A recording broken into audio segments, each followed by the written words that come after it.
Good morning all. तू क्या बोल रही है?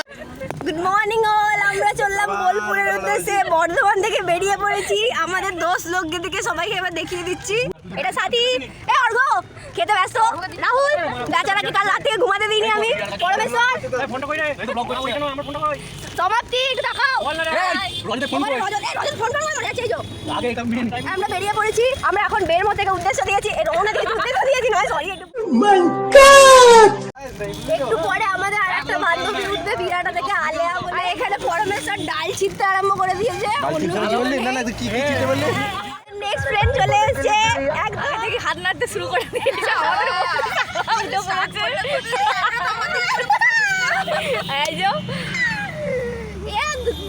এ হচ্ছে আমাদের ধুকো রুগী, ধুকছে এখন সালমাকে নিয়ে বর্ধমান থেকে। এবার আমরা যাচ্ছি একদম নামবো ঘুষ করাতে, ঠিক আছে? আবার জোয়ানটা যেন ঘটি গরম করবি না।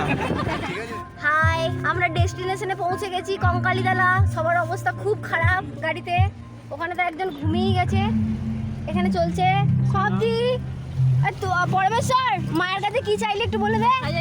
পরমেশ্বর, মায়ের কাছে কি চাইলি? পরমেশ্বর এইভাবেই যেন চলে যায় না না, অন্য কিছু চাইলি। জীবন ধন যেন সব ঠিক থাকে। समझ रहे हो?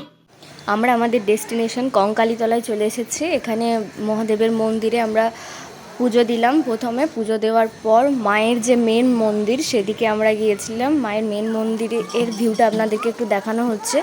এখানে মায়ের মেন মন্দির, তো মায়ের মেন মন্দিরে আমরা পুজো দিলাম। দেওয়ার পরেতে মায়ের যেখানে একটা শরীরের অংশ, অর্থাৎ শরীরের অংশ একটা পুকুরে পড়েছে, যার জন্য এই কঙ্কালীতলা জায়গাটি মায়ের মন্দির হিসেবে বিখ্যাত। সেই পুকুরটিও আপনাদের দেখানো হবে। বলা হয় যে ওই পুকুরের জল মাথায় ঠেকালে নিজেদের মধ্যে নেগেটিভিটি এবং চারিপাশের যে নেগেটিভিটি থাকে সেগুলো সব মানে কেটে যায়। তো আমরা ওই মন্দির থেকে বেরিয়ে এবার সোনাঝুরি হাটের উদ্দেশ্যে রওনা দিয়েছিলাম। এই হচ্ছে আমাদের বন্ধুগণ, সব এক একটা তারকাটা পাবলিক, সঙ্গে আমিও আছি। চলো এবার সবাই মিলে সোনাঝুরির হাটে যাওয়া যাক। তবে যাই বলুন, বন্ধুরা সাথে থাকলে প্রত্যেকটা দিনই একটা অ্যাডভেঞ্চার। সোনাঝুরি হাটে চলে এসেছি। পরমেশ্বর ওই যে পরমেশ্বর, তুমি কি নিতে চাও? আমি আমার নবো বাড়ির জন্য অনেকেই বলাই ছিল, কিন্তু সেটা আমি বলতে পারছি না। আবেগটা মনের মধ্যে দাবি এটা আমাদের ছুচো। কি যে বললো একটা শুনতে পেলাম তো। আর এই হলো সোনাঝুরির হাট। মানে এখানের যে কাপড় বলুন বা জুয়েলারি বলুন, এর অন্যান্য জায়গার থেকে আলাদাই একটা বিশেষত্ব আছে, যেগুলো আপনারা সামনে থেকে জিনিসগুলো দেখলেই বুঝতে পারবেন। আর এখানের এই সমস্ত জিনিসগুলো যেহেতু এখানকার যে শ্রমিকরা তৈরি করছেন নিজের হাতে, তাই তুলনামূলক বাজারের তুলনায় দামটাও অনেকটাই কম। এখানে যে পাঞ্জাবিগুলো আপনি 500-700-র মধ্যে পেয়ে যাবেন, সেগুলো বাইরে আপনাকে হয়তো 1100 টাকা বা 1000 টাকার মধ্যে পেতে পারেন, এবং বার্গেনিং খুবই করা যায়। যেখানে 5 টাকা দাম বললে তো আপনি ওটাকে 200 টাকায় নিয়ে আনতেই পারেন।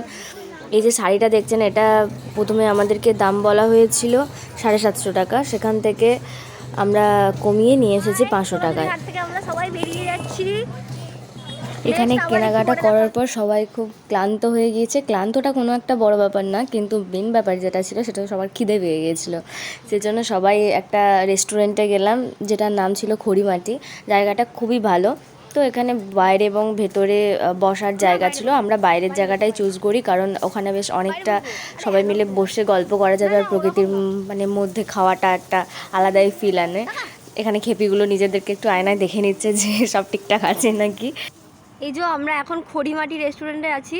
আমাদের সবার খাওয়া দাওয়া কমপ্লিট হয়ে গেছে। এখানে সবাই একটু ঘোরাঘুরি করছে, বসে আছে। এই যে সাথে গল্প করছে, পান খাচ্ছে। রজতের জামায় দাগ লেগে গেছে, এখন রজত সেটা নিয়ে ভেবে চিনতে আলা হয়ে যাচ্ছে। এই যে এখানে একজন বাচ্চা ছেলে দোল খাচ্ছে, একদম বাচ্চা, দুদু বাচ্চা যেটাকে বলে। এখানে এখন ফটো সেশন চলছে, মানে বিভৎস ফটো সেশন চলছে। পরমেশ্বর একদম দারুণভাবে ফটো তুলছে।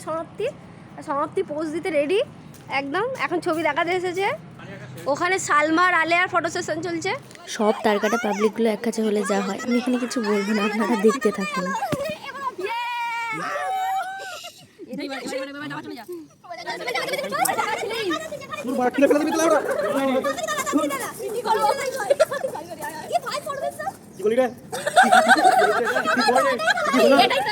খাওয়া দাওয়ার পরে সব বন্ধুরা মিলে এখানে কিছুক্ষণ আড্ডা দেওয়া হলো, তারপরে সবাই একসাথে কিছু গ্রুপ পিকচার তোলা হলো। এবার আমরা আমাদের যে বর্ধমানের উদ্দেশ্যে রওনা দেবো, কারণ গাইজ আমরা সবাই বেরিয়ে পড়লাম এখান থেকে, সবাই যে যার এবার বর্ধমানের উদ্দেশ্যে রওনা। দেন এবার বর্ধমানে মেলা ঢুকবে, মেলা প্রাঙ্গণে সবার সঙ্গে দেখা হবে। সবাই উঠে পড়ছে, সবাই একদম রেডি, বিধ্বস্ত। রাহুল টাটা করে দিয়েছে এই মধ্যে, সালমাও পুরো বিধ্বস্ত। হ্যাঁ একদম হলো না। হ্যাঁ টাটা, গুড নাইট।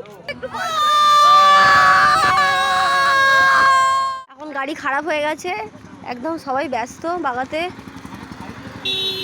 সবাই একদম বসে গাড়ি থেকে নেমে পড়েছে। এখানে হাতি একদম অ্যাসই অ্যাস। সবাই একটুখানি চা খেতে নামলাম রাস্তাতে। আমাদের কথা ছিল আমরা বর্ধমানে মেলা দেখতে যাব, কিন্তু যেহেতু অনেকটাই সন্ধে হয়ে যায় এবং সবাইকে সবার বাড়িতে ড্রপ করতে হবে, সেজন্য আর আমাদের মেলা যাওয়া সেই মুহূর্তে পসিবল হলো না। আবার পরে কখনো বন্ধুরা একসাথে বেরোলে তখন হয়তো যদি সময় হয়ে যাবে। তো চা খাওয়ার পরে আমরা আবার গাড়িতে উঠে বসলাম, আমাদের নিজেদের মধ্যে আমরা নিজেরা এনজয় করতে থাকলাম। বন্ধুরা একসাথে থাকলে মানে আমরা ভুলেই যাই যে আমরা কতটা বড় হয়ে গেছি বা আমাদের মধ্যে ম্যাচুরিটি আদৌ আছে কি নেই। যদিও একসাথে থাকলে কোনো ম্যাচুরিটি থাকে না, কিন্তু তাও এজ বাড়ার সাথে সাথে যেটা হয়, কিন্তু বন্ধুদের সাথে থাকলে সেটা আমরা লক্ষ্য করতে পারি না। এতটা টাইম বা এতটা ঘন্টা কোথা দিয়ে বেরিয়ে গেল আমরা কেউ মানে বুঝতেও পারিনি। তো বন্ধুদের সাথে প্রচুর প্রচুর মজা করা হলো সেই দিনটা, খুব আনন্দ হয়েছে। মানে সবারই লাইফে একটা স্ট্রেস থাকে, তো আমার মনে হয় যদি এরকমভাবে হঠাৎ করে বন্ধুদের সাথে বেরোনো যায় তাহলে সেই স্ট্রেস থেকে বা সেই যে নিজেদের ডেলি লাইফের রুটিন থেকে একটা বেরিয়ে সুন্দর একটা লাইফ লিড করা যায়। অনেক বন্ধু এখানে আসতে পারেনি, তাদের জন্য সত্যি মনটা খারাপ ছিল যে তারা যদি সাথে থাকতো, কিন্তু এই সবার একটা প্রেশার থাকে কাজের। তো আবার যদি আমাদের সম্ভব হয় আমরা আবার একসাথে এরকম স্কুল গ্যাং বেরোবো। আজকে এই পর্যন্তই ভিডিওটা। আমাদের এরকম বন্ধুত্বের কিছু স্মৃতি ভিডিওটার মধ্যে রয়ে গেল, তো আপনারা বলবেন যে আপনাদের কেমন লাগলো ভিডিওটা। তো আমরা এরপর যে যার নিজের বাড়ির দিকেই রওনা হয়েছিলাম, কারণ দেখতেই পেয়েছিলেন যে অনেকজন ছিলাম, সবাইকে তার মানে যে যার গন্তব্যে তাকে নামিয়ে দিয়ে যেতে হয়েছিল। যাই হোক, সবাই সুস্থ থাকবেন, ভালো থাকবেন। Thank you so much.